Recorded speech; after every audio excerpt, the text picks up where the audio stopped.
Maraming salamat po sa ating sanctuary choir. Tunay pong matapat ang Diyos, di ba? Sabi po sa awitin, araw-araw, talagang lagi po natin siyang maaasahan. Sa bawat isa po, maganda at mapagpalang araw ng linggo, araw ng pagsamba po para sa atin. Amen? And I'm sure, handang-handa at ready na po tayo. Kaya isang pagbati rin po sa ating mga kasamahan online. Kung yung mga nakasubaybay po sa atin ay nandito po sa ating bansa o nasa ibang bansa, magandang araw po. At welcome po lahat. Even po sa ating mga kapatiran dito sa ating auditorium, sa ating members, sa ating regular visitors, at even po sa mga first-time visitors po natin ngayon, magandang umaga po sa bawat isa. At inaanyayahan ko na po lahat na tumayo para po sa ating panawagan sa pagsamba. Sabay-sabay po natin sambitin ng may pag-unawa ang ating pong panawagan sa pagsamba. Roma 12:1, sabay-sabay po tayo. Ready, begin. Kaya nga mga kapatid, ipinamamanik ko sa inyo, alang-alang sa mga kabagan ng Diyos, na inyong iharap ang inyong mga katawan na isang haing buhay, banal na kaaya-aya sa Diyos, na sa ninyong katampatang pagsamba. At para naman po sa pahayag ng puso sa pagsamba, sabay-sabay po tayo. Ready, begin. Sasambahin ko ang Diyos sa Espiritu at katotohanan. Sasambahin ko ang Diyos ng may malinis na puso at kalooban. Sasambahin ko ang Diyos sa pagpupuri at awitan. Sasambahin ko ang Diyos ng may mataas na paggalang. Sasambahin ko ang Diyos sa pagbibigay siya'y aking pararangalan. At sasambahin ko ang Diyos at salita niya'y pakikinggan. Awitin po natin, Search Me, O God.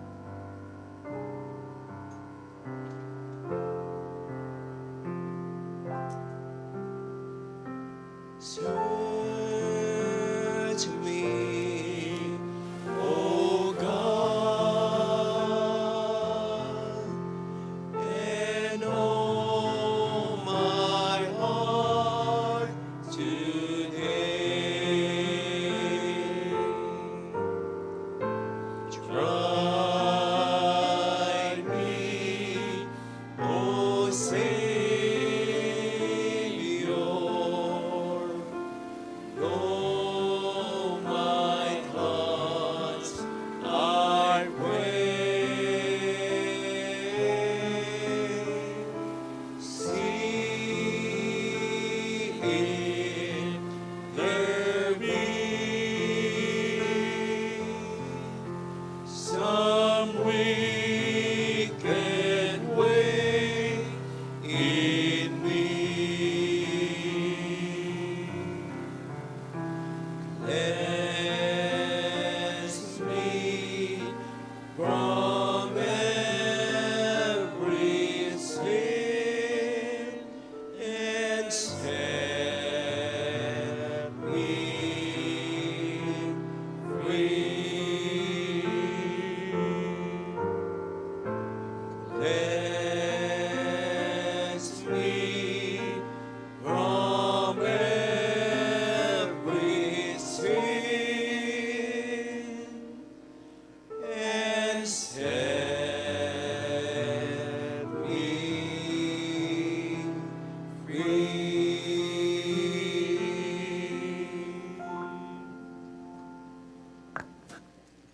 Send po natin ang ating mga Bible sa Proverbs chapter 24, verses 15 to 22.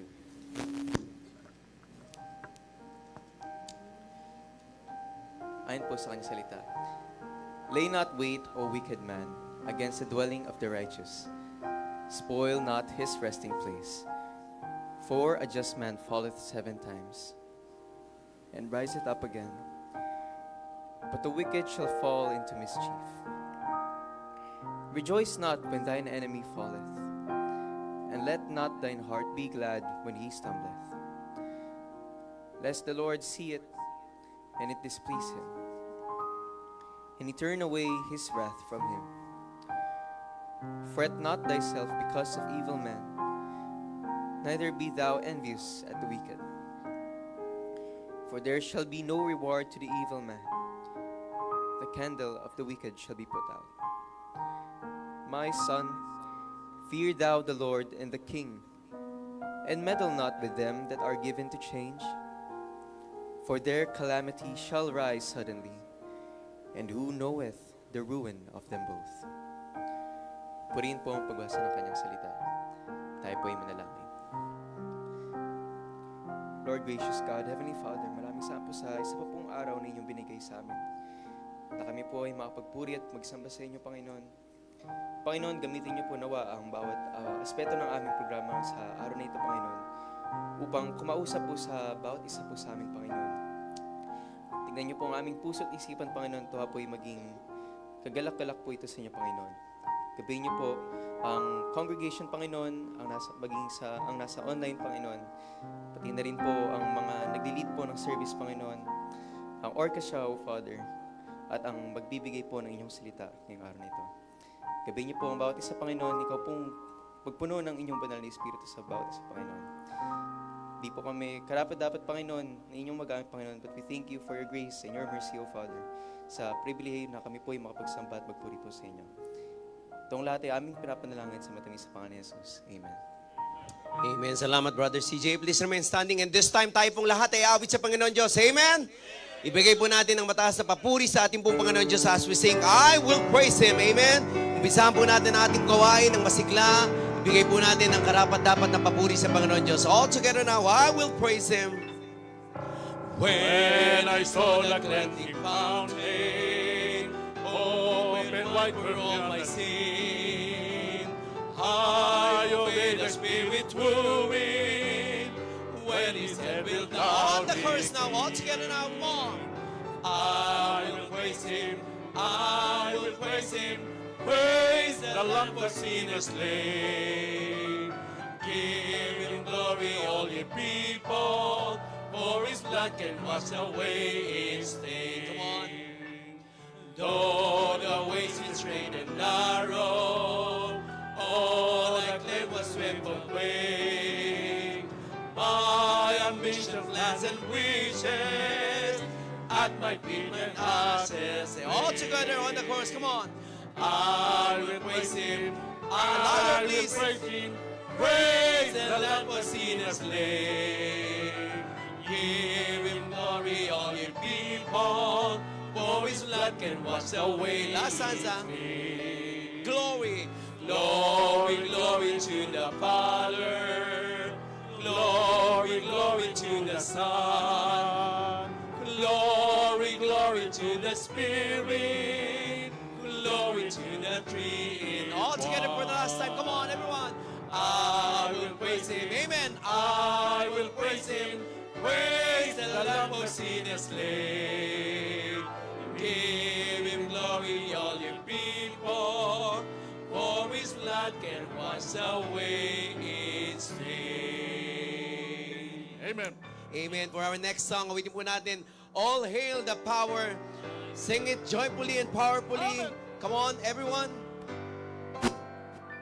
All hail the power of Jesus' name. Let angels prostrate fall. Bring forth the royal diadem and crown Him Lord of all. Bring forth the royal diadem and crown Him Lord of all. Let every queen and every tribe of Israel rest upon. To Him all majesty ascribe and crown Him Lord of all. To Him all majesty ascribe and crown Him Lord of all. Oh, that with yonder sacred throne we at His feet may fall, will join the everlasting song. Come on, crown Him Lord of all. We'll join the everlasting song and crown Him Lord of all. Amen. And the people of God says, Amen. please be seated. Amen. Salamat po, Pastor Rodel, sa masiglang pag-aawit na yan. Amen. At this time po, masaya tayo dahil meron po tayong kapiling na mga bisita. Amen. At nagpapasalamat po kami dahil pinanulakan niyo po yung aming mga imbitasyon. At we want to recognize po kayo, no? Masaya po kami sa inyong presensya. At pag nabanggit po namin ang inyong pangalan, maaari lamang po sila tumayo para amin pong ma-recognize. Yan. Kapiling po natin ngayon si Sister Agnes Conwy. Ayan. Kasama rin po natin ngayon si Brother Salvador Conwy Jr. Ayan, bisita po sila ni Ninang Winnie Manuel. Ayan. And also we have here today, no? Once again, kapiling po natin our brother from California, husband of Sister Cheryl, Brother Kenza, right? Yan, napa-English po bigla tayo, no? Si Brother Kenza, ayan, kapiling po natin. At meron pa po ba tayong mga bisita na nakaligtaan lang po natin bigyan ng visitor slip, pero bisita po namin kayo ngayong araw. We want to recognize po, no? Baka meron po tayong na-miss out. Ayaw po natin na may na-miss out po tayong kasama po natin ngayon na bisita. Wala po? Ayan, kung wala po, inaanyayahan ko po kayong, ayun, si Brother, ano pong pangalan? Ano po ulit? Brother Julius, ayan, kasama po natin si Brother Julius. Welcome po sa Living Water Baptist Church. At inaanyayahan ko na po lahat na tumayo. Po tayong lahat, i-welcome po natin ang bawat isa. Ligaya ng buhay, kamayan po natin ang bawat isa. Amen.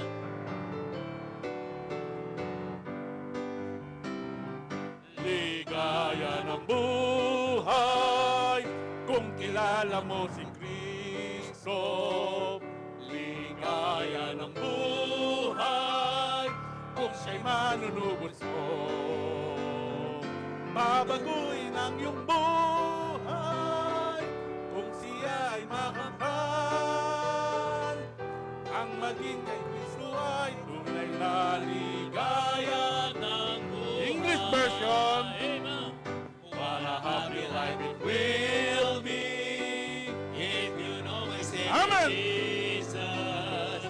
What a happy life it will be if He is the Savior too. He will change your life completely if you just accept Him too. Just receive it, praise today, and you'll have a happy life with Christ.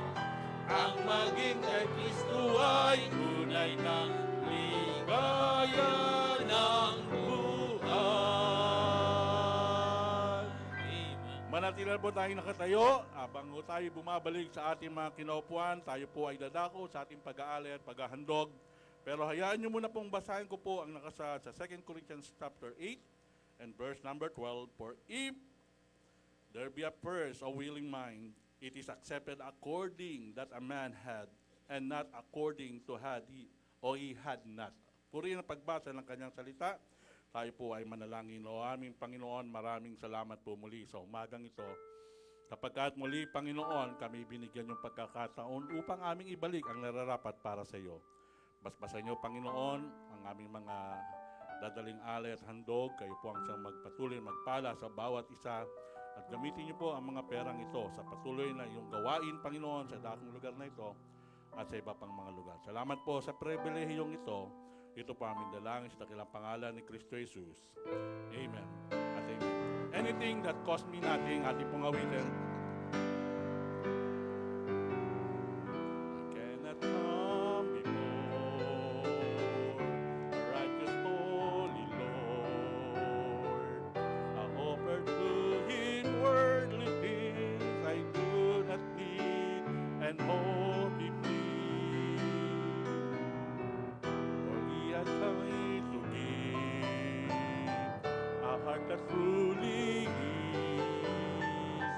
an offering of the highest price, a servant to the Lord is.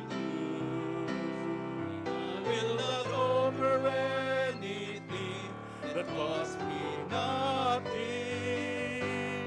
I beg it for me nothing less than my very best. And if I call this sacrifice, it will be worthy of my price. I will not offer anything that costs me nothing. Anything that costs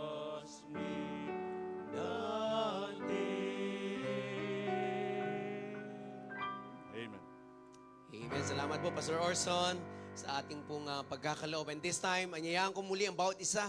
Tayo po ay muli aawit sa ating pong Panginoon Diyos. Amen. Sabihin po natin, crown Him with many crowns. Amen. He deserve all the praises. Come on, everyone, sing with me, sing with us. Crown Him with many crowns, the Lamb upon His throne. Hark how the heavenly anthems from all music but its song. Come on, everyone. Awake my soul and sing of Him who died for thee, and hail Him as thy matchless King to all eternity. Come on, everyone. Crown Him the Lord of light, who triumphed on the grave, who rose victorious to the strife for those He came to save. His glory is now we see. Come on, everyone. Who died and rose again, who died eternal life to bring, and lives that dead may die. Crown Him the Lord of love, behold His hands and side, which wounds yet visible above, in beauty glorified. Come on, sa likod, come on. Oh, angels in the sky can fully bear that sight, but downward bends their burning eye at misery so bright. Amen. Amen. And for the last song, ulitin po natin, How Great Thou Art. Then sing my soul, my Savior God to Thee. Come on, let's sing this song with your heart. Oh Lord my God, when I am awesome wonder, consider all the words thy hands have made.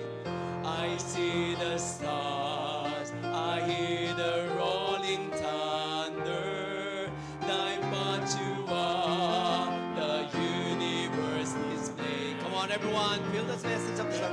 I saw my Savior God today. How great thou art, how great thou art. Then sings my soul, my Savior God today. How great thou art, how great thou art. And when I think that God is not sparing, send Him to die, I scarce can take it in. That on the cross, my burden gladly bearing, He bled and died to take away my sin. Then sings my soul, my Savior God to Thee.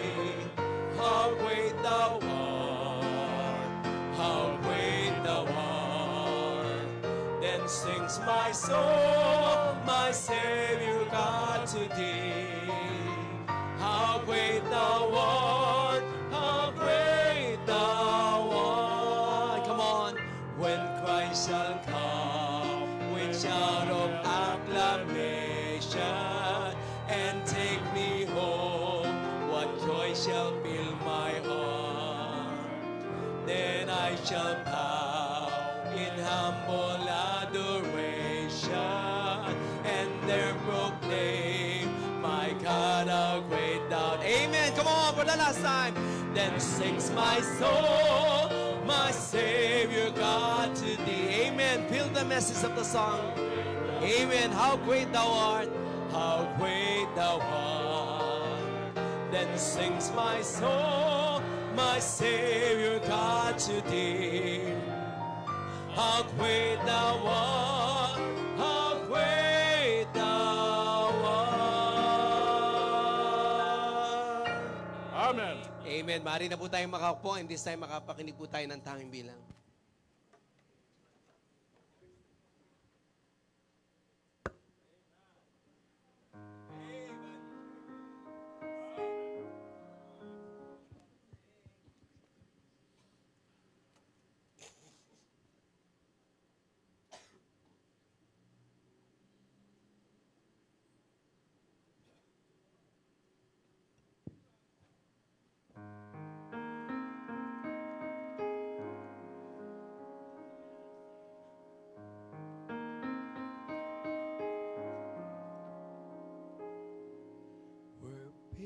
pilgrims on the journey of the narrow road, and those who've gone before us line the way. Cheering on the faithful, encouraging the weary, their lives a steering testament to God's sustaining grace. Surrounded by so great a cloud of witnesses, let us run the race not only for the prize, but as those who've gone before us, let us leave to those behind us A heritage of faithfulness passed on to godly laws. Oh, may all who come behind us find us faithful. May the fire of our devotion light their way. May the footprints that we leave lead them to believe, and the lives we live inspire them to obey. Oh, may all who come behind us find us faithful.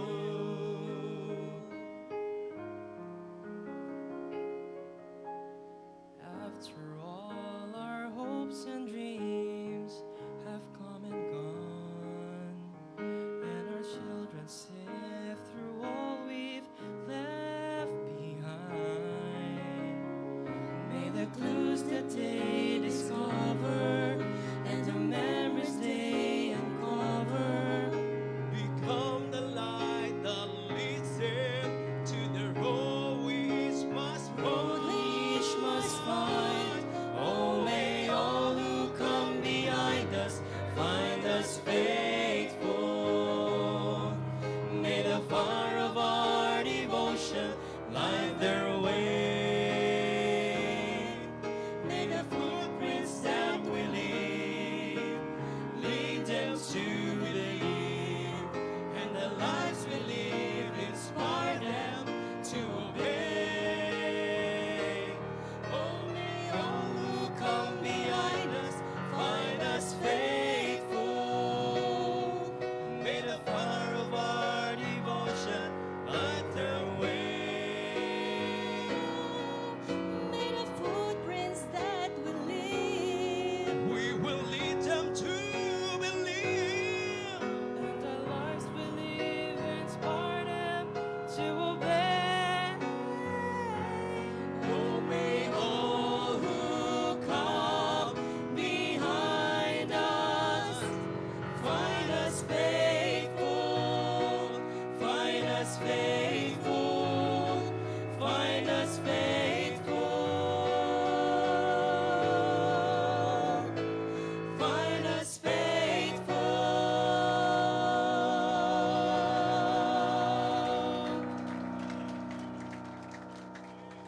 Amen. Maraming salamat po sa Tumolak family sa special number na po na yan. No? Salamat po sa mga awitin na ating kinanta. No? Naghanda po para sa ating pinakamahalagang parte ng ating gawain. Ano po yon?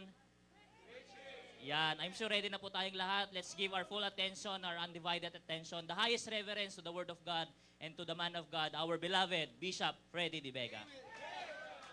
Amen. Okay, good morning everyone. Happy Lord's Day po. So yung mga kapatiran po natin sa Japan, we would like to welcome them kasi sumasabay po sila sa atin, sa ating pong service. And at last, nagkakilala na kami ni Brother Kenza. Okay? So you're welcome here in our church and even si Sister Bernice.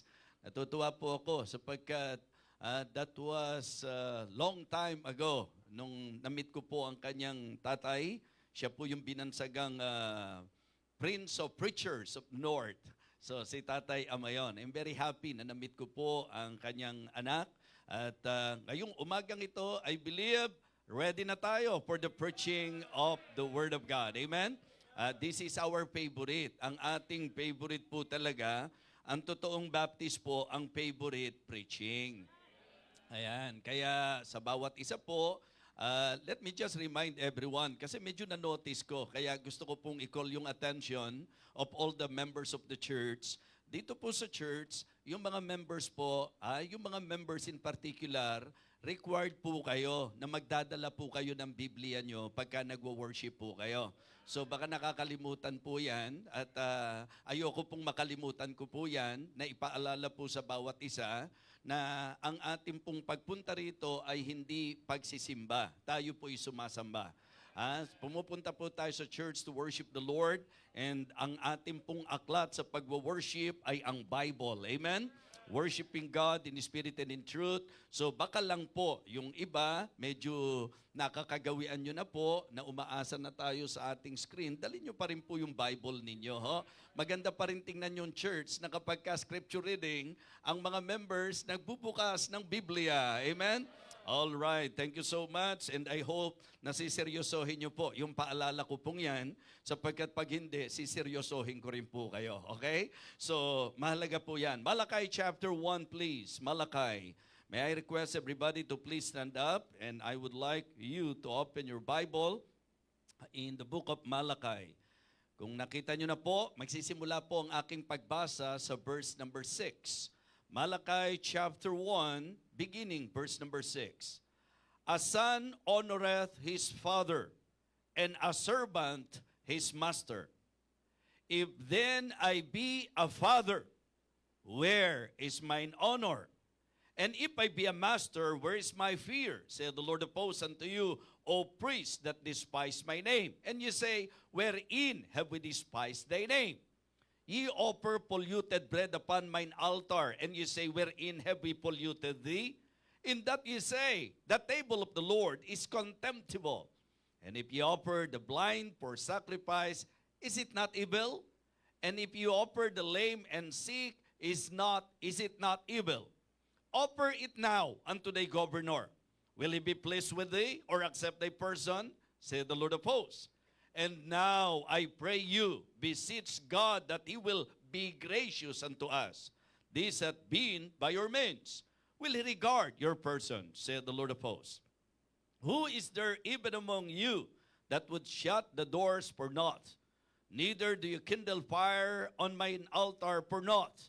I have no pleasure in you, saith the Lord of hosts. Neither will I accept an offering at your hand. Mga kapatid, tingnan natin sa verse number 11. For from the rising of the sun even unto the going down of the same, my name shall be great among the Gentiles. And in every place incense shall be offered unto my name, and a pure offering for my name shall be great among the heathen, saith the Lord of hosts. But ye have profaned it, in that ye say, the table of the Lord is polluted, and the fruit thereof, even his meat, is contemptible. Ye said also, behold, what a weariness is it. And ye have snapped at it, said the Lord of hosts. And ye brought that which was torn, and the lame, and the sick. Thus ye brought an offering. Should I accept these of your hand, said the Lord? But cursed be the deceiver, which hath in his flock a male, and voweth, and sacrificeth unto the Lord a corrupt thing, for I am a great king, said the Lord of hosts, and my name is dreadful among the heathen. Mga kapatid, ngayong umagang ito, I would like to encourage and to challenge everyone to touch the heart of God by our offering. Touch the heart of God by your offering. Let us pray. Our gracious, loving Father, thank you so much for this wonderful day, for this very beautiful morning. Thank you for the privilege of worshiping you in spirit and in truth. Lord, may you guide us this morning. May you bless our hearts, O Lord. May we give the high reverence sa pakikinig po namin ng iyong banal na salita. And may we realize the importance of your word, Heavenly Father. May we take your message seriously, and may we apply this message in our lives, O God. Lord, I want to completely rely on you and on your power. Fill me with your Holy Spirit. And please, Lord, guide me and give me wisdom. Again, reach the heart of your people, O Lord, I pray. In Christ's most precious name, amen. Amen. You may now be seated. Upo na po tayo. Well, siguro po mga kapatid, isang bagay po na magandang ating mabigyan muna ng pansin ay yung pong seryosong confrontation ng Panginoon through Prophet Malachi sa kanyang bayan. Yes, I can say that this chapter, Malachi chapter 1, wow! Napakatindi po ng masasabi nating confrontation na ginawa ng Panginoon using Prophet Malachi sa kanyang bayan. And by this, I want all of you to be aware na talagang dapat importante sa atin ang damdamin ng Diyos. Amen? Ha? Dapat po mga kapatid, importante sa atin ang mararamdaman ng Panginoon.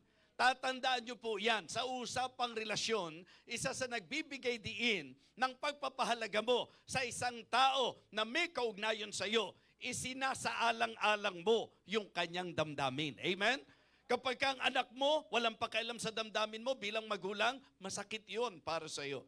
Kapag ang magulang mo, walang damdamin sa iyo, bilang anak, masakit sa mga anak yan. Sa ating pong asawa, kapag hindi po natin nararamdaman na pinapahalagahan ang mararamdaman natin, yan po ay masakit para sa atin. So, what I would like to emphasize this morning is the importance of considering the heart of God and the feelings of God. Amen? Kasi marami po tayong mga desisyon sa buhay na minsan po bara-barabay. Ang ibig ko pong sabihin, we are not thinking or considering anymore if God will be happy sa gagawin po nating desisyon. Mga kapatid, alam ko naman, nasasang-ayon kayo na sa Biblia po, ang isang Kristiyano dapat particular na sa lahat ng gagawin, whether therefore you eat or you drink or whatsoever you do, dapat ang main concern po natin is always to give glory unto God. Amen? To glorify the Lord, to make God happy. How about you this morning? Iyan ba'y concern pa rin po natin? Are we still concerned sa mararamdaman ng Diyos, sa ginagawa mo, sa pinagpapasyahan mo? At dito po sa ating teksto, particular, doon po sa mga alay at handog ninyo. Now, I just want to make it clear sa bawat isa na kapag ka nag-usap tayo ng offering, wag ho pagka-offering ang pinag-uusapan, pera. Ang nasa sa isip natin, pera lang po mga kapatid. Ang ating pong worship, offering natin yan sa Panginoon. Yung pong mga awit natin, offering natin yan para sa Panginoon. So bahagi po ang pera o yung monetary giving, but let me emphasize to everyone that when we say offering, we are not just talking about money. Hindi lang po pera ang offering mga kapatid. Yung sarili natin, offering natin yan para sa Panginoon. Kaya nga ang laging reminder natin, every time na magsisimula ang service, I beseech you therefore, brethren, by the mercies of God, that ye present, offer. Ang ibig sabihin, present your bodies a living sacrifice, holy, acceptable unto God, which is your reasonable service. Amen? Now, makinig kayong mabuti. Pagka kayo ay nasa estado na ng buhay pananampalataya nyo na wala na kayong pakailam sa damdamin ng Diyos, mga kapatid, yan po ay napakalungkot na kalagayan. If you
So bear in mind na ang sinasabi kong offering, yung pag-o-offer mo ng sarili mo, ng pag-o-offer mo ng substance mo, ng pag-o-offer mo ng mga services mo, yan po ang pag-uusapan natin.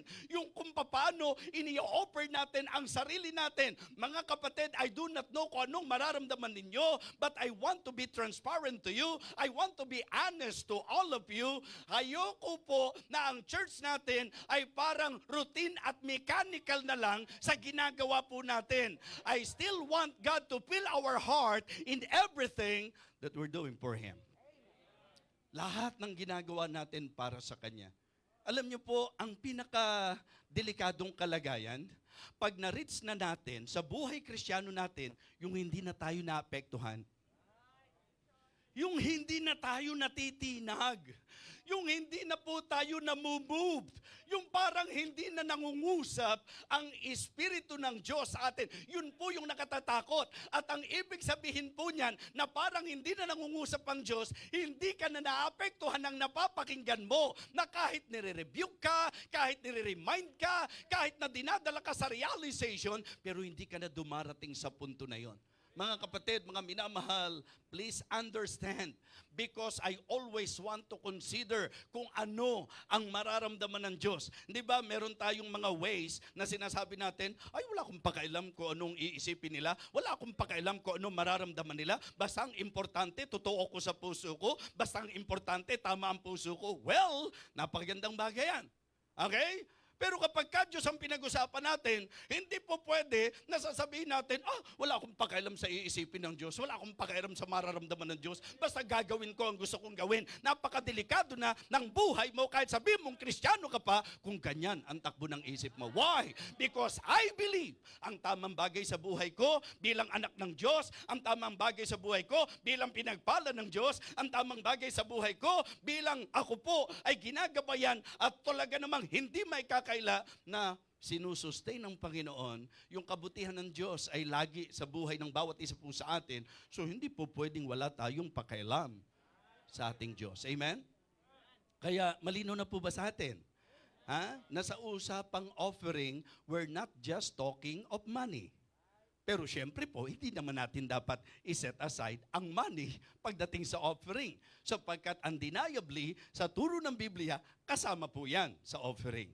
Kaya tingnan nyo po mga kapatid, ang talagang for me, very striking verse, ay nandito po, yung mga verses na very striking, yung mga striking verses nandito po sa chapter 1. Very striking. Why? Sapagkat di pwedeng hindi makuha yung attention mo eh. Sinimulan ko po sa verse number 6. Ano po ang sabi ng verse number 6? A son honoreth his father, and a servant his master. If then I be a father, where is mine honor? And if I be a master, where is my fear? Said the Lord of hosts of priests that despise my name. Just try to imagine. Diba? How the Lord expressed His heart through Prophet Malachi. Na ang pinaka-logic niya, ang sabi niya, ang ama, iginagalang ng kanilang anak. Diba? Ang mga alipin, sinisino, pinapahalagahan yung kanilang Panginoon. Ang sabi niya ngayon, if I be a father, kung talagang ama ninyo ako, nasaan ang karangalan ko?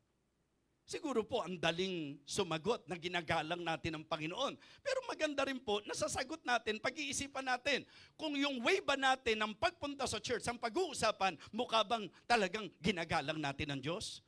Kung yung manner of worship natin ang pag-uusapan, talaga bang ginagalang natin ang Diyos? Kung yung mga handog at alay natin ang magiging batayan, lalabas ba talaga na ginagalang natin ang Panginoon? Kinikilala natin ang Panginoon? So it is very important for God na maramdaman niya, na makita niya, na nandoon po ang galang at pagkilala natin sa Kanya. Amen! So napakahalaga po na ito'y mabigyan natin ng pansin. So, for me, very striking po yan. A son honored his father, and a servant his master. If then I be a father, where is mine honor? And if I be a master, where is my fear? Said the Lord of hosts, O priests that despise my name. And you say, wherein have we despised thy name? Sinagot naman po mga kapatid. Diba? Nung tinanong po, saan namin dinidespise ang pangalan mo? Sabi sa verse 7, you offer polluted bread upon mine altar, and you say, wherein have we polluted thee? In that you say, that the table of the Lord is contemptible. So mga kapatid, mga minamahal, the answer of the Word of God is very clear to that question. Sabi niya, sa anong paraan ba namin nadidespise ang pangalan mo? Ito po ang sinagot, mga kapatid, na pinalalabas nyo na parang okay lang. You offer polluted bread upon my altar. Alam niyo, sabi ko nga, magandang maintindihan natin. Huwag marinig lang natin yung mensahe, maintindihan natin yung mensahe. Mga kapatid, isipin niyo pong mabuti, pagbulayan niyo pong mabuti, kailan ituturing na ang offer natin polluted bread? Kasi that is exactly what Malachi told them. Na ang sabi raw ng Diyos, ye offer polluted bread upon mine altar. So lalabas, dinala sa altar, pero polluted. Hindi ba natin magiging concern yon? Hindi ba natin bibigyan ng atensyon yan? Hindi ba natin bibigyan ng importansya yan na ang pinalalabas ng Panginoon, sobrang nadidisplease siya, sobrang nadidishonor po siya, sobrang, mga kapatid, na nararamdaman niya na nadidespise siya kapag ka ang ini-offer daw po natin ay polluted bread. Kaya nga sabi ko po, di ba minsan may mga damdamin tayo na feeling entitled. Yung bang ang tingin na natin sa sarili natin, iba tayo sa iba? Hindi. Sa usaping sa Diyos, pare-pareho lang po tayo. In fact, dito po ang sinansala, yung mismong nangangasiwa ng templo. Kaya paalala lang, kahit ano tingin mo sa sarili mo, tatandaan nyo po na sino man ako, sino ka man, lahat tayo ay marapat lang na magpugay, kumilala, at magbigay galang sa Diyos na nagtikta sa atin, sa Diyos na nagpapala sa atin, sa Diyos na nag-iingat sa atin, sa Diyos na gumagabay sa atin, sa Diyos na laging nandiriyan para sa atin. Amen? Wala pong exempted dyan, mga kapatid. Kahit yung mga tagapangasiwa ng templo, narito, ang sabi ng Panginoon, you rebuke them, you confront them. Why? Because they are despising my name. They are displeasing me. Nadidishonor ako. Why? Because they are offering polluted bread upon mine altar. Diba? Kaya nga sabi ko, yan po yung isang dapat na i-enjoy natin. Hindi po yung binobola tayo nung nangangaral. Pinapaalalahanan tayo kung kinakailangan. Sinasansala tayo kung kinakailangan. Yan po ang Biblia para sa Kristiyano. Mapapakinabangan sa pagtuturo, sa pagsansala, sa pagsaway sa ikatututo ng nasa katwiran upang ang tao ng Diyos ay maging sakdal, tinuro ang lubos sa mga gawang mabuti. Okay? Another striking verse, mga kapatid, na para sa akin po, magandang mabigyan ng pansin po ito. Ang sabi po ng Biblia, mga kapatid, dito po sa verse number 9. Ang sabi po, and now I pray you, beseech God that He will be gracious unto us. Mga kapatid, tanong ko sa inyo, hindi po ba kung tutusin, kung pag-uusapan ng attribute ng Diyos, kung ang pag-uusapan yung character ng Diyos, hindi po ba gracious naman talaga siya? Pero hindi nyo ba naitanong? Na talaga namang gracious ang Panginoon. Pero bakit dito sa particular na talatang ito, ano ang sabi niya? Beseech God that He will be gracious. Maraming bagay na na-enjoy tayo sa buhay na pagka pinag-iisipan mo, deserve ba natin? Meron po ba sa inyong aamin dito, na katulad ko po, sa kabila ng lahat ng kabutihan ng Diyos sa akin, nakikita ko po, marami pa rin po akong pagkukulang sa Kanya.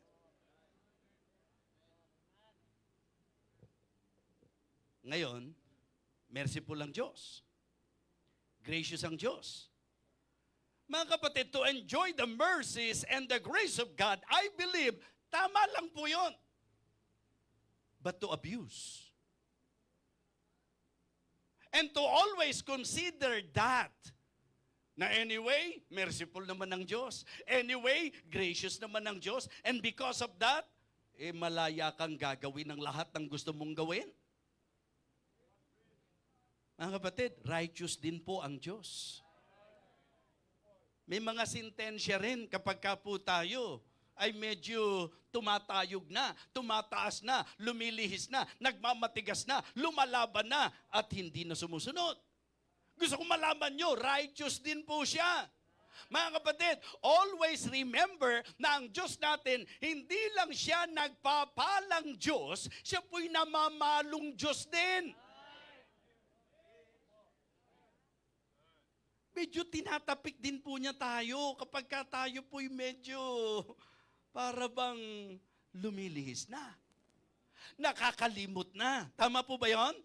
Mga kapatid, mga minamahal, and that is the reason why ito po yung naging burden sa heart ko sapagkat ayoko po na tuloy-tuloy lang tayo. Gusto ko pa rin po na magkaroon tayo ng evaluation, yung bang matuto po nating suriin ang ating mga sarili kung tayo po ba ay nasa direction pa ng Panginoon o nasa direction na natin.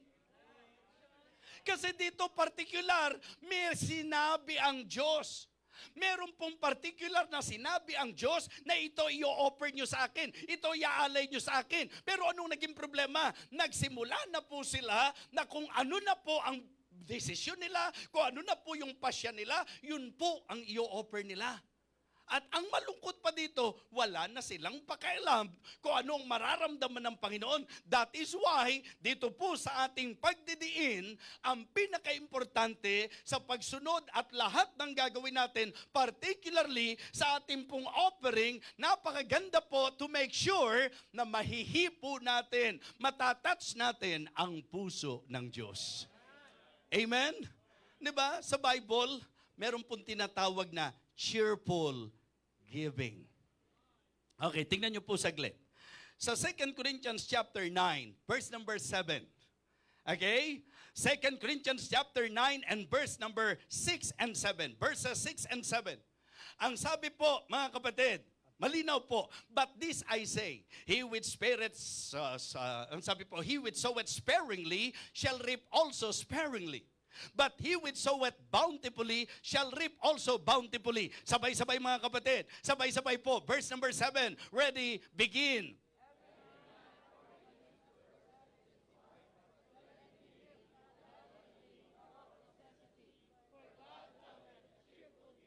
Every man according as he purposeth in his heart. Anong sabi po? So let him give, not grudgingly or of necessity, for God loveth a cheerful giver. Iniibig ng Diyos ang nagbibigay ng masaya. It means to say, if we really want to touch the heart of God, we need to give cheerfully. Amen? Nakakatuwa na maramdaman mo, yung nagbibigay sa iyo, binigyan ka na, ang saya-saya pa niya na binigyan ka. Amen? Sabi ko, ang laging biro ko po sa illustration, sino sa inyo ang kaya nyong i-take kapag kami nagbigay sa inyo at sinasabi, sige, sa'yo na, isaksak mo sa baga mo. Di ba? Kayo ba, matatanggap nyo ba yan? Di ba? Puro na lang, kailangan ikaw, lagi na lang kailangan bigyan ka. Pagka ganun po yung attitude ng magbibigay sa inyo, matutuwa po kayo? Mga kapatid, if you really want to touch the heart of God, we need to offer to Him. Ano man po yan, we need to give cheerfully. Yung pag magbibigay po tayo, make sure masaya sa puso natin yan.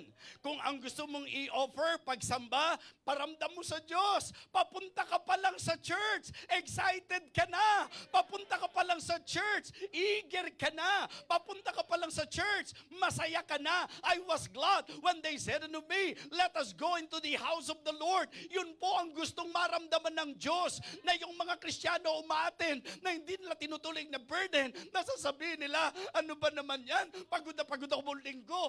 Tapos ito, Sunday, kailangan na naman pumunta sa church kasi pag hindi ka pumunta, patatamaan ka ni pastor.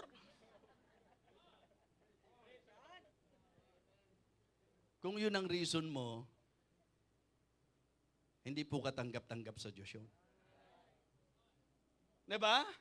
ang pinakamagandang maging goal natin, every time na may worship, Saturday pa lang, excited ka na sapagkat kinabukasan, linggo na naman, panahon na naman upang mag-offer ng worship sa Panginoon, para mag-serve sa Panginoon, para umawid sa Panginoon, para madala ko na naman yung mga alay at handog ko sa Panginoon. Mga kapatid, it is always good to do things for God with a cheerful heart. Why? Kasi ang sabi, for God loveth a cheerful giver. Ang iniibig ng Diyos, hindi yung basta nagbibigay lang. Ang iniibig ng Diyos, yung nagbibigay ng masaya. Kaya tuwan-tuwa ang Panginoon sa mga mananampalataya, lalo na dito sa church natin. Imagine nyo po, balik tayo, umaakyat ka ng third heaven bago ka maka-worship, tama?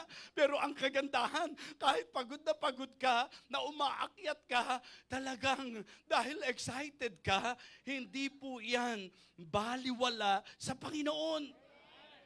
I am very sure that God is very happy to see believers excited in serving and in worshiping and in doing things for Him. Talagang masaya ang Diyos pag nakikita niya na masasaya po tayo. Pagka umawit, alam niyo ang sabi ng Panginoon, sing with gladness. Kasi pag kumakanta ka na parang wala sa sarili, napapansin ng Diyos yan.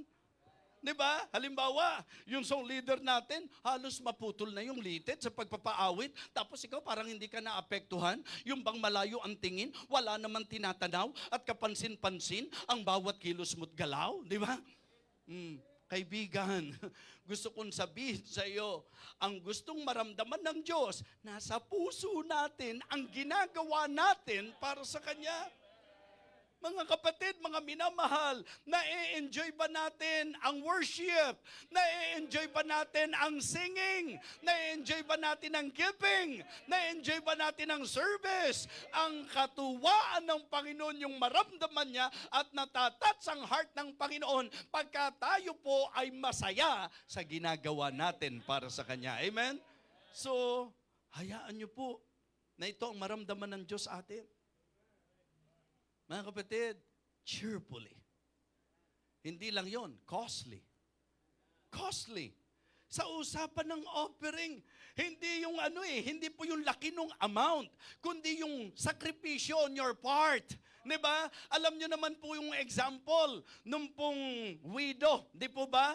Yung pong 2 mites na ini-offer niya kumpara sa mga mayayaman na nag-offer ng malaking halaga pero mga labis lang sa kanila. Mga kapatid, mas inonor ng Panginoon as mas natouch ang Panginoon doon sa widow's mite because that widow, ayon sa alam ng Diyos, yun na ang kabuhayan niya pero nagawa niyang ibigay lahat, mga kapatid.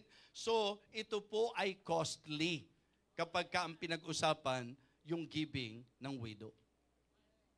Kaya kahit sabihin mong libo-libo pa binibigay mo, kung yan po yung labis lang sa maraming bagay na meron ka, mas nakakatat sa Panginoon yung mahihirap lang pero halos sacrificially ibinibigay nila. Mga kapatid, mga minamahal, kailangan po ang mentality natin parang si David. Diba? Remember, in 2 Samuel chapter 24, verse number 24, yung bang talagang direktahang sinabi niya kay Arauna, I will not offer anything to God that cost me nothing. So, why? Kasi nire-regard mo ang Panginoon Kung nire-regard mo ang Panginoon, gusto mo, may halaga sa iyo, yung i-offer mo sa Kanya. May halaga sa atin yung gagawin natin para sa Kanya. Kaya kahit magaling kang kumanta, maganda pa rin maramdaman ng Diyos na nagpa-practice ka talaga, na nagbibigay ka ng time, na nag-exert ka ng effort, that you are trying your best to sing for God, mga kapatid. Ibig sabihin, ang bawat sakripisyo ay nakakahipo sa puso ng Panginoon. Amen? Natatouch natin ang puso ng Diyos kapag tayo po, mga kapatid, ay nagsasakripisyo para sa Kanya. So, napakahalaga po. And then, dito po, di ba, kinakailangan correctly. So, cheerfully, costly, and correctly. Ganyan tayo dapat mag-offer. Ganyan tayo dapat magbigay. At ito na nga po ang tinutuwid niya dito po sa usapan ng paghahandog sa sulat ni Prophet Malachi. So the Lord talked to Prophet Malachi to confront the people and to tell the people about this very thing because hindi po masaya ang Panginoon. Yun po ang ibig sabihin na nadidisplease ang Diyos. That God is not happy sa kung ano ang ginagawa. Kaya nga sabi ko, meron din namang mga correction to sa akin. Dahil mapapansin nyo po, parang ako napaka-considerate ko eh. 'Di ba? Para bang sige lang, areglado lang. Pero rebuke din po ito kasi sa akin. Na bilang tagapangasiwa, bilang tagapanguna, wag nating hayaan na magtuloy-tuloy na may mga members hindi na nagdadala ng Bible. Na may mga members, mga kapatid, hindi ba, on and off at moody sa kanilang ginagawa para sa Panginoon.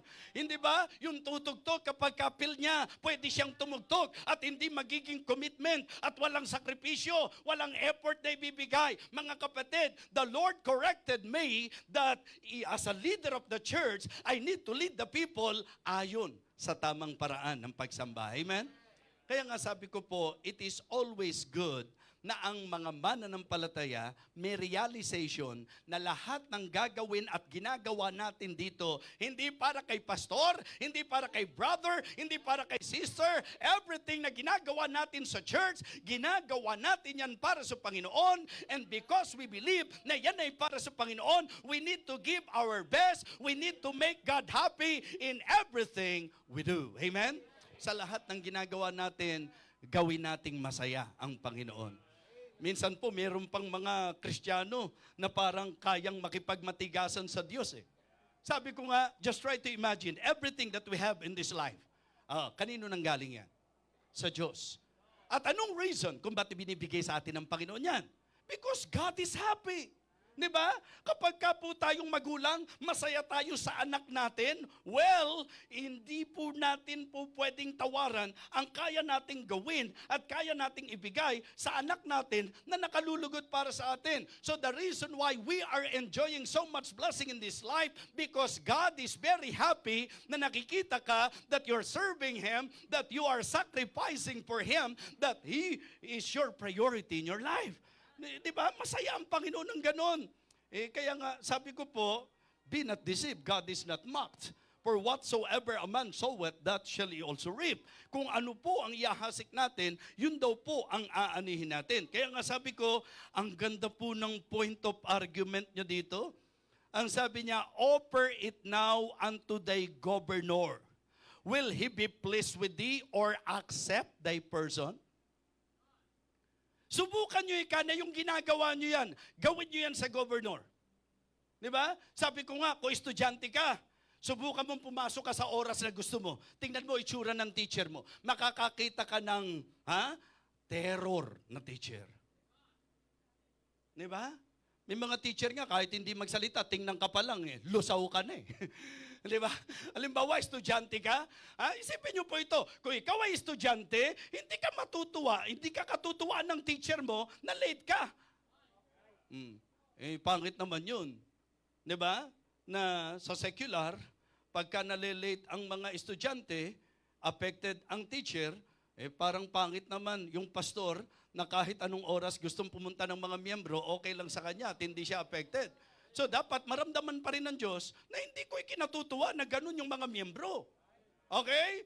Yun nga ang sinasabi ko. So it is very important to always consider kung ano ang magbibigay ng saya sa Diyos. Sa offering, kailangan cheerfully. Sa offering, kailangan costly. May naging halaga sa atin. Sa offering, kailangan correctly. Kailangan tama. At dito po, sa konteksto natin, merong specific na sinabi ang Panginoon. Now, it is good for me to somehow examine and consider ano ba ang gusto ng Diyos na i-offer ko sa Kanya. Ang gusto ba niya, umattend lang ako? Ang gusto ba niya, mga kapatid, umawit lang ako? O ang gusto ng Diyos, sa anumang gagawin ko, bibigyan ko siya ng kaluguran. So, ang tamang kaisipan sa gagawin mo, hindi para magpasikat kung kani-kanino, gagawin po natin yan sapagkat gusto natin na malugod ang Diyos sa atin. Mga kapatid, how can we touch the heart of God sa ating pong offering? Siguro po, una, sa ating pong sincerity. Diba? Sa ating pong masasabi nating ugali na ginagawa natin ang bagay ng may tapat na puso. Totoo sa atin. So, by our simplicity. Sa ating pong sacrifices, mga kapatid. At syempre po, para din matouch ang Panginoon, kinakailangan po gawin natin to with simplicity. Hindi yung gagawa ka ng isang bagay, kailangan bida ka. Hindi yung gagawa ka ng isang bagay, kailangan masusunod ka. Hindi yung gagawa ka ng isang bagay na yung glory mapupunta sa iyo. Kailangan ginagawa natin yan na hindi po pagpapaimbabaw, hindi po pagmamalaki, ginagawa po natin yan na alam mong ikaw at ang Diyos ang nagkakaalam. So purihin man o hindi, palakpakan man o hindi, pansinin man o hindi, basta ang importante, sa Diyos ko ginagawa ito at hindi ko ginagawa ito upang ako ay maging bida sa kahit kanino. Ginagawa ko ito na mayroong simplicity doon po sa aking buhay na ang pinaka-intention ko lang is to make God happy. Mga kapatid, touch the heart of God by our offering. Sa mga handog natin, sa mga alay natin, hayaan po nating mahipo ang puso ng Diyos. Mga kapatid, laging ang usapan dito yung curse at saka yung blessing. Kasi ang panuntunan ng Diyos mula pa noon hanggang ngayon, talagang pagsunod at pagsuway lang. Pagpapala sa pagsunod, pero sumpa sa pagsuway. Kaya nga tingnan niyo po, napakabigat ng salitang ito. Actually, yung preaching ko nga pwedeng maging mabigat sa inyo eh. Pero kung titingnan nyo po, hindi po pwedeng ikumpara yung bigat ng preaching ko sa bigat ng mismo mga words na ginamit po ni Prophet Malachi. Sabi ng verse number 14, "But cursed be the deceiver." Sasabihin nyo po ba na yung deceiver, sincere? But cursed be the deceiver. Ibig sabihin, if you are not sincere sa ginagawa mo, deceiver ka. Una, dinadaya mo sarili mo. Pangalawa, dinadaya mo yung mga taong nakakakita sa'yo. Pangatlo, pati Diyos dinadaya mo. Hindi mo naman madadaya ang Panginoon sapagkat alam naman ng Diyos ang puso mo. Kaya nga sabi ng Diyos, cursed be the deceiver. Na kung tutusin meron, palalabasin niyang wala. Kaya, palalabasin niyang hindi kaya. Ang totoo nun, hindi kaya, hindi lang gusto. Sincerity. Mga kapatid, hindi po natin dapat baliwalain ito. But cursed be the deceiver, which hath in his flock a male, and voweth, and sacrificeth unto the Lord, a corrupting. Kanina, polluted bread. Ngayon naman, corrupting. Kaya pala hindi po pwedeng sigilang. Kailangan pala sinusuri. Teka, baka itong dinadala ko sa altar, polluted bread. Teka, baka itong ini-offer ko, corrupting. Dapat ini-evaluate natin yan. Dapat tinitiyak po natin yan. Why? Sapagkat hindi ka pagpapalain, kundi hindi po palalagpasin ng Diyos yan. Kaya makikita nyo po na may confrontation because hindi lang sa hindi naging masaya ang Diyos, kundi meron pong sinasabi rito, but cursed be the deceiver. Sino sa atin ang pag ikinonsider nyo po yung buhay natin? We're so blessed. Pakitaas ang kamay. Lahat to, yung ang tingin nyo po, napaka-bless natin dahil napakabuti ng Panginoon sa atin. Amen? Do you really consider yourself blessed? Well, yan po ang nais ng Panginoon to always bless us. Amen? So that is the desire of God, that is the intention of God, that is the heart of God. God would like to bless His people. But listen, Him being the righteous judge and the righteous God, hindi po pwedeng basta ibe-bless ka lang niya. Kaya ang panuntunan lagi ng Panginoon, in obedience, there is blessing. He will surely bless you if you will obey. But if you will disobey, hindi po blessing, curse. Diba? Kaya nga, yun po yung konteksto ng Malakay chapter 3 na sinabi niya sa bayan niya. Malakay chapter 3 verse 9, ye are cursed with a curse for ye have robbed me, even this whole nation. Kaya ang sabi niya, ito ang pinakasolusyon, bring ye all the tithes into the storehouse, that there may be meat in my house, and prove me now herewith, said the Lord of hosts, if I will not open you the windows of heaven, and pour you out a blessing, that there shall not be room enough to receive it. So, ang importante pala, sa bawat isa sa atin, titiyakin natin na pag may gagawin tayo sa Diyos, dapat cheerfully. Diba? Dapat costly. At ang pinaka-ultimatum, mga kapatid, the ultimate thing na dapat nating gawin to make sure that we are offering correctly. We offer to God kung ano yung gusto ng Diyos. Mga kapatid, gusto kong tapusin natin yung mensahe sa idea. Ano ang tamang bagay sa dalawa? Una, kung ikaw ay magbibigay, ibigay mo kung anong gusto mo. Okay? Or, yung ikalawa, kung ikaw ay magbibigay, ibigay mo kung ano ang gusto ng bibigyan mo. Medyo, ano lang po tayo, parang brainstorming. Try to consider this question. Which do you think good sa dalawang idea na ito? That you will give to God kung ano yung gusto mong ibigay sa Kanya. Or, ibibigay mo sa Diyos kung ano yung gusto ng Diyos na ibigay mo sa Kanya. What do you think is the right answer? Why? Sabi raw ng 2 Corinthians 9:7 every man according as he purposeth in his heart. Kung ano ang pasya ng puso mo, di lalabas sa interpretation nila kung ano gusto mo, yun ang ibigay mo. Nakikita niyo po mga kapatid? Okay, para masagot natin ito, kung ikaw ang bibigyan, ano ang gusto mo? Yung bigyan ka ng gusto niyang ibigay sa iyo o bigyan ka ng kung ano ang gusto mo. Reality will tell us that if the person na gusto natin bigyan is important to us, alam niyo po, alam ka pa, nagso-survey ka pa Uy, ano ba yung mga gustong-gusto niya? Diba? Ano ba yung alam mong gusto niya?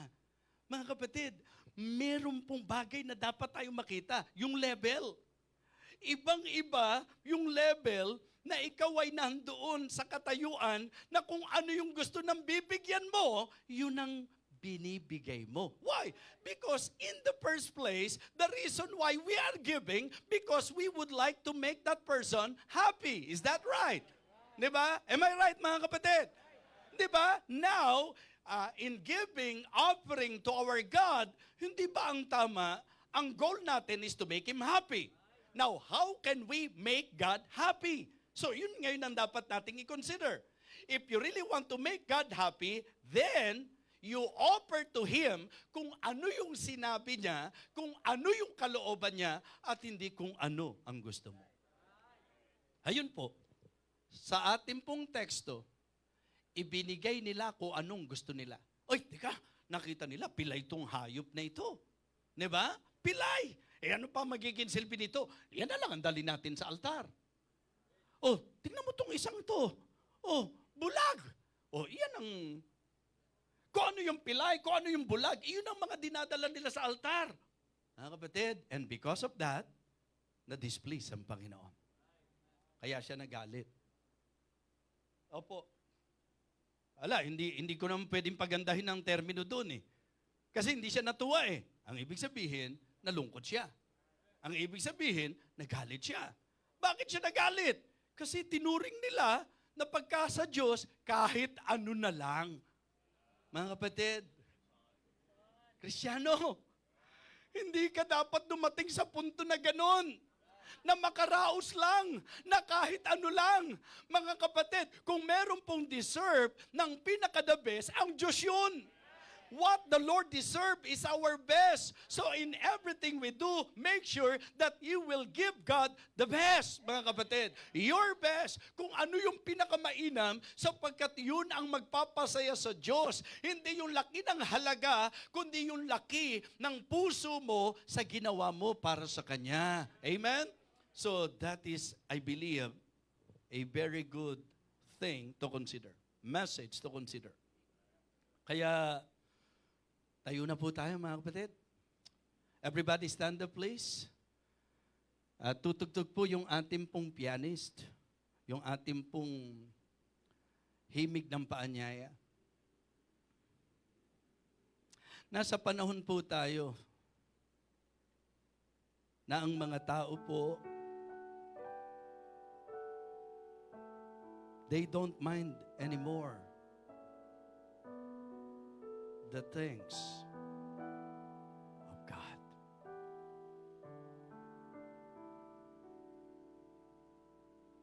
I believe this morning it is good to feel the heart of God through this message. Minsan iniisip ko po, ako na hindi perfecto, ako na kung tutusin, tao lang.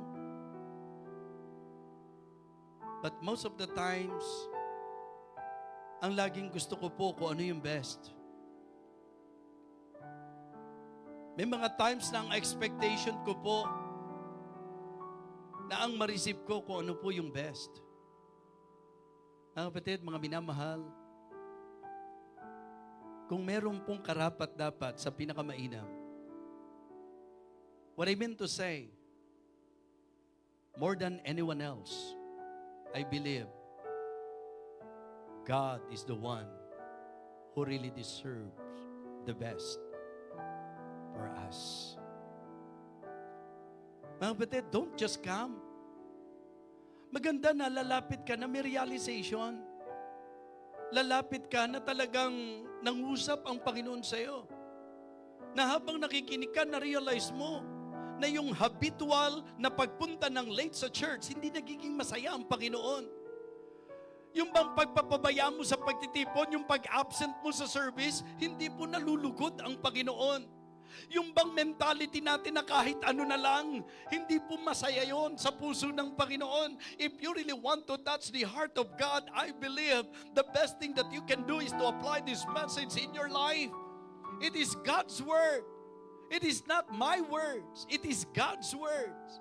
And the reminder of the Word of God, I believe, is very important because being a believer, it is always good to consider the heart of God in everything we do. Whether therefore you eat or you drink or whatsoever you do all to the glory of God. That should be our goal.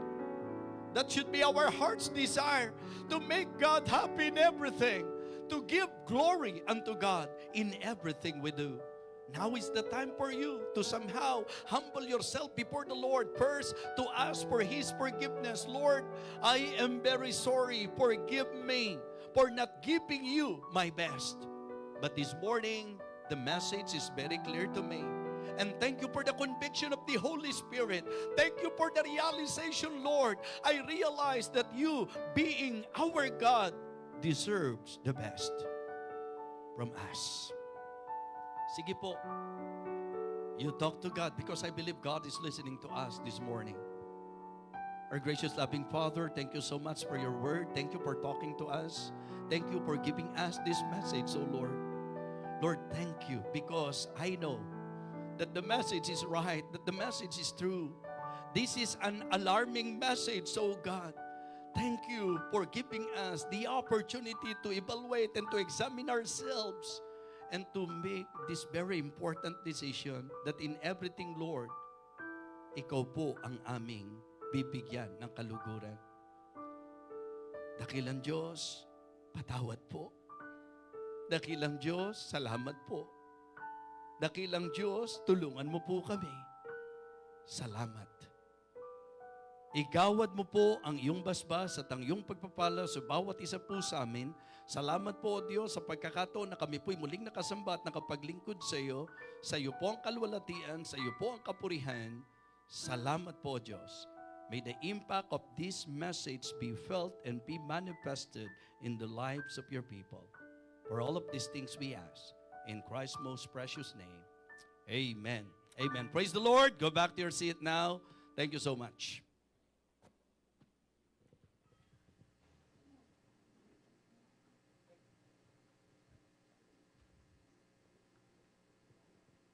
Okay, please do pray.